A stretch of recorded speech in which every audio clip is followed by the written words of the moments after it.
Kembali lagi di Islam Itu Indah. Buat jamaah yang di rumah sudah memberikan pertanyaan di akun Instagram Islam Itu Indah. Sekarang waktunya kita mau jawab nih. Kita lagi pilih-pilih pertanyaan yang bagus yang masuk ya. Yang pertama dari @lisra.ra.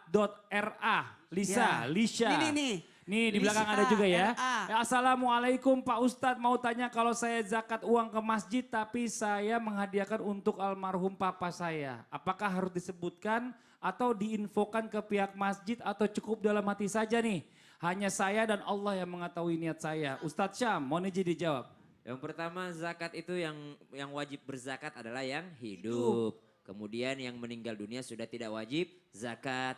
Maka selesaikan dulu kewajibannya Mbak Lisha ini. Mbak Lisha selesaikan dulu kewajiban zakatnya. Mungkin dimaksud sedekah. Ya, kalaupun mau memasukkan harta lagi selanjutnya, maka hitungannya bukan zakat lagi, tapi infak sedekah, yang nilai pahalanya dikirimkan untuk almarhum orang tua, almarhum ayah. Jadi Itu bukan perlu, zakat.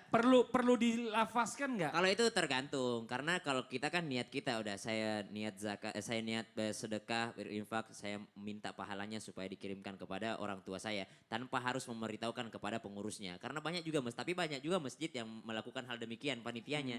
Jadi untuk almarhum ini, almarhumah ini, boleh juga. Tapi sebenarnya niat kita pun udah Ya, Allah. buat Mbak Lisa.ra jelas ya. Iya. Kita lanjut Iya. lagi ke pertanyaan yang kedua. Pertanyaan kedua. Dari Arisandi_Desi nih. Di belakang ada nih. Assalamualaikum, saya mau tanya. Assalamualaikum. Ya, di 10 malam terakhir Masya amalan Allah. apa yang bisa dilakukan ibu pasca melahirkan atau nifas selain sedekah? Umi Maki, mau izin jawab, punten. Bismillahirrahmanirrahim. Yang perlu kita ingat bahwa ibadah itu bukan hanya mengerjakan, tetapi juga meninggalkan. Ketika seseorang sedang dalam keadaan nifas atau dalam keadaan haid, dia tidak sholat, dia tidak puasa, dia tidak baca Quran, sesungguhnya dia sedang beribadah. Ada di dalam hadis Rasulullah SAW mengatakan, "Idza kana al-'abdu maridhan aw safara, katabalahu ma kana muqiman sahihan." Jadi kalau seorang hamba dalam keadaan sakit atau dalam keadaan musafir, maka amal-amalan yang dia lakukan akan tercatat sebagaimana ketika dia dalam keadaan sehat atau dalam keadaan tidak kemana-mana. Artinya jika Mbak selama Mbak tidak nifas, Mbak terbiasa sholat, Mbak terbiasa puasa, Mbak terbiasa baca Quran, maka ketika Mbak nifas, Mbak akan mendapatkan pahala yang sama. Lalu amalan apa? Berzikir, kemudian banyak-banyak berdoa, kemudian khidmat suami, khidmat keluarga, dan itu adalah jihadnya seorang perempuan yang sedang nifas, terutama di asyarah awakhir. Makasih banyak Umi. Allahu Aku jadi lega, Akbar. aku jadi lega. Iya, jelas nih semuanya ya Karena pertanyaannya. aku Ya. kan kemarin kan Lagi safar. safar. Jangan-jangan nifas. Malam Lagi 21 lewat, lagi Ini safar. pikirnya Serang. lagi nifas nih. Mak. Bukan, aku lagi safar Lagi kemarin. safar. Hadisnya satu. Iya, kita lanjut lagi nih dari Ya. @fitndut99. Wah, Waduh. ayo mana di pertanyaan di belakang sudah ada nih. Oh. Assalamualaikum. Saya mau bertanya, apabila seorang anak perempuan sudah menikah berarti itu bukan tanggung jawab seorang bapaknya lagi, tapi suaminya. Tapi jika anak perempuannya bercerai dan sudah menjadi janda, apakah tanggung jawabnya kembali kepada bapaknya? Ustadz Rija, mohon izin dijawab. Iya, surat At-Tahrim ayat ke-6. Ya ayyuhalladzina amanu qu anfusakum wa ahlikum nara. Rumah tangga itu yang bertanggung jawab adalah kedua orang tuanya kepada anak-anaknya. Wa'lamu annama amwalukum wa auladukum fitnah. Oleh karenanya didikan orang tuanya akan membentuk sebuah karakter masa depan anaknya. Ketika seorang ayah memiliki anak perempuan kemudian menikah, maka ketika ijab kabul tanggung jawab berada di bawah suaminya. Namun namanya rumah tangga tidak selamanya baik. Ada kalanya harus berakhir dengan perceraian. Lalu anak perempuan ini yang sudah pernah menikah, lalu tanggung jawab siapa? Selama ia belum menikah kembali kepada Iya, kan ayahnya. biasanya kan dari dinikahin kan dikembalikan kepada Iya. orang tuanya sama suaminya. Iya. Berarti Pulangkan saja aku pada ibuku atau ayahku. udah, kita lanjut lagi ke pertanyaan berikutnya. Jadi ini intinya lagunya Betran Sonata ya? Oh, Salah, Bet- Betaria Sonata. Betaria. Ini Masya Allah. Jadi buat Mbak yang tadi ya, jadi kalau pas udah bercerai itu dikembalikan kepada orang tuanya berarti Iya. kembali lagi tanggung jawabnya orang tua. Betul. Ada Sekarang- andil orang tua, ada tanggung jawab suami, ada Ya. usaha dari wanita itu sendiri. Oke, selanjutnya langsung nih dari Hartianti. Coba mana nih berikutnya?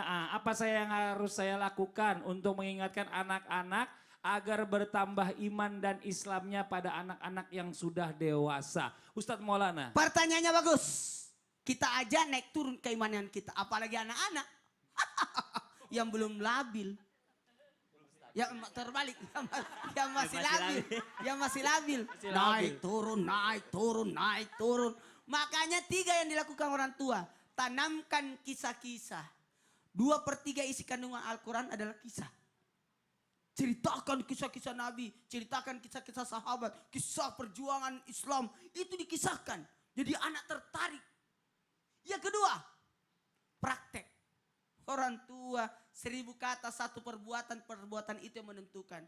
Saya salut sama Umi dan Abi Maki memperlihatkan ibadahnya sama anak-anak sehingga anak-anaknya ikut. Yang apalagi yang maki. Iya, yang paling besar. Itu apa Ustaz? Beatbox. Dia semangat banget aku lihat di tabligh akbarnya ayahandanya, abinya. Yang ketiga, selain tadi yang pertama kisah, tanamkan kisah-kisah. Tanamkan apa praktek. Yang ketiga, membimbing, didik, tegur, ingatkan. Senantiasa ingatkan. Bangunkan salat. Tetap, udah gede, tambah. Jadi sehingga anak itu merasa bahagia. Karena kenapa? Senantiasa diperhatikan. Jadi intinya juga harusnya ada keterlibatan orang tua sebagai contoh. Sebagai contoh, Nyuruh anaknya sholat, orang tuanya nggak sholat. Nabi di 10 terakhir membangunkan keluarganya. Iya. Saya setiap malam bangunin anak saya Ustadz. Nggak apa-apa ya, boleh ya? Oh, bagus. Bagus ya, Masya Allah. Apalagi satu rumah kan. Iya, satu Saya rumah aja beda rumah. Jauh banget, aku pakai CCTV. Oh bangun. Ini Masya Allah, Alhamdulillah. Mudah-mudahan jelas ya Mas ya. Nah sekarang kita langsung aja mendengarkan kesimpulan dari guru kita Ustadz Riza tentang hari ini. Silakan Ustadz. Man soma Ramadana imanan wa ihtisaban.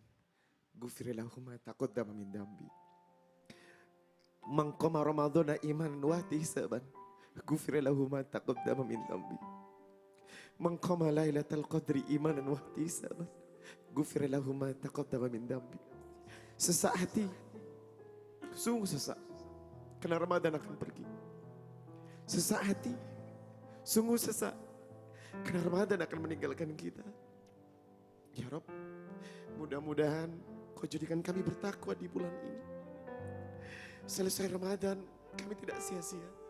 Tapi menjadi hamba yang dekat dengan ibadah dan ketaatan. Semoga hari-hari akhir Ramadan kita isi dengan kekuatan makna memburu Lailatul Qadar, dengan sholat malam yang tidak pernah berhenti, dengan doa-doa yang kita panjatkan, dan dengan bacaan Quran yang akan membawa cahaya dalam kehidupan kita. Amin ya rabbal alamin. Masya Allah, alhamdulillah. Demikianlah perjumpaan kita hari ini. Semoga bermanfaat. Mohon maaf atas segala kekurangan. Wabillahi taufiq wal hidayah. Wassalamualaikum warahmatullahi wabarakatuh.